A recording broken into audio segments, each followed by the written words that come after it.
ভেৰগাঁও মহকুমাৰ ষ্টেডিয়ামত বিটিআৰ চৰকাৰৰ 4 বছৰীয়া বৰ্ষপূৰ্তি উদযাপন।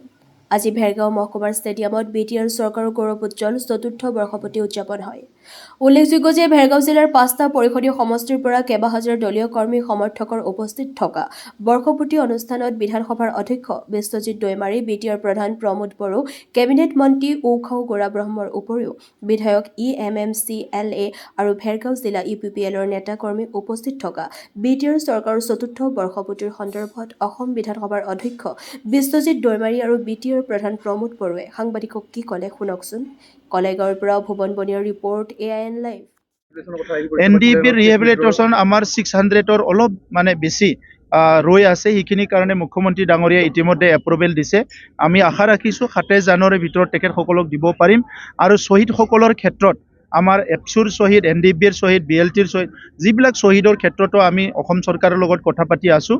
আৰু মুখ্যমন্ত্ৰী ডাঙৰীয়া বহুত পজিটিভ, কিন্তু কিছুমান আমাৰ আগৰ এপ্ৰুভ হোৱা লিষ্টবিলাকত কিছুমান কেৰুণ আছিলে, এইবিলাক পুনৰ আজি ৰিভিউ কৰা, চিন্তা চৰ্চা কৰা চলি আছে। গতিকে এই কামটোতো সফল হ'ম বুলি মই আশা ৰাখিছোঁ। কেছৰ কাৰণে ইতিমধ্যে আমাৰ চৰকাৰৰ পৰা NIAক লিখা হৈছে বা ভাৰত চৰকাৰক, যাতে যিবিলাক কেছ কনভিক্টেড নহয় বা হাইনেছ ক্ৰাইমৰ ভিতৰত যিবিলাক অলপমান উইথড্ৰ কৰিব পৰা নেচাৰৰ কেছ আছে, এইবিলাক চব ৰিটাৰ্ণ কৰিবৰ কাৰণে ইতিমধ্যে মুখ্যমন্ত্ৰী ডাঙৰীয়াৰ নিৰ্দেশত কেন্দ্ৰ চৰকাৰৰ লিখা হৈছে। আৰু ইয়াৰ কাৰণে কেন্দ্ৰ চৰকাৰে বিবেচনা কৰি আছে।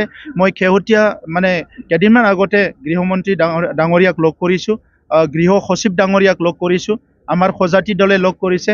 মুখ্যমন্ত্ৰী ডাঙৰীয়াই ইয়াৰ কাৰণে ফ্ৰিকুৱেণ্টলি কাম কৰি আছে। গতিকে এই কেছবিলাককো আমি কম সময়ৰ ভিতৰত উইথড্ৰ কৰিব পাৰিম বা সমাপ্ত কৰিব পাৰিম বুলি মই আশা ৰাখিছোঁ।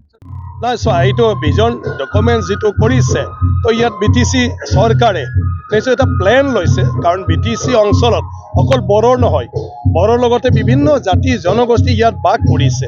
গতিকে বিভিন্ন জাতি জনগোষ্ঠীৰ অকল ৰাস্তা পদূলি হ'লে নহ'ব, জাতিগত কিছুমান সমস্যা আছে বিভিন্ন ক্ষেত্ৰত।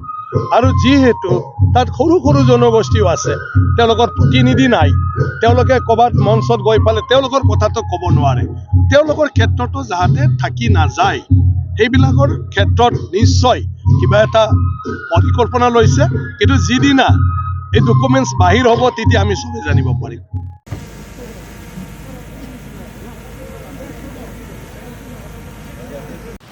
শুভ সংবাদ, ৰাইজৰ আশীৰ্বাদত শীঘ্ৰেই ছেটেলাইট চেনেললৈ ৰূপান্তৰ ঘটিব AIN লাইভ। মুক্ত কণ্ঠ আমাৰ লক্ষ্য। যিকোনো খবৰ আৰু বিজ্ঞাপনৰ বাবে যোগাযোগ কৰক 7896121996, লগতে 7002537271 আৰু 9854011916।